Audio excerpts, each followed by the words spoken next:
इस्लापूर पोलिसांना मिळालेल्या गुप्त माहितीनंतर 7 डिसेंबर रोजी दुपारी ही कारवाई करण्यात आली. शिवणी ते झळकवाडी दरम्यान असलेल्या शेतात तुरीच्या पिकांमध्ये लपवून ठेवलेली गांजाची लागवड पोलिसांच्या नजरेत आली. सहाय्यक पोलीस निरीक्षक उमेश भोसले यांना मिळालेल्या माहितीच्या आधारे हिमायतनगर पोलीस ठाण्याचे निरीक्षक अमोल भगत यांच्यासह संयुक्त पथक जंगलात दाखल झाले. त्यांच्यासोबत पोलीस दल, महसूल विभाग आणि फॉरेन्सिक टीमही उपस्थित होती. या पथकाने तुरीच्या पिकात मोठ्या प्रमाणात वाढलेली गांजाची झाडे जप्त केली.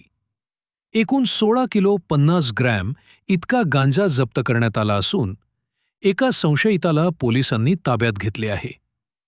ही संपूर्ण कारवाई पोलीस अधीक्षक अविनाश कुमार यांच्या मार्गदर्शनाखाली करण्यात आली. पोलिसांच्या या ऑपरेशननंतर शिवणी परिसरात एकच खळबळ उडाली असून अवैध शेती करणाऱ्या घटकांवर मोठा आळा बसला आहे.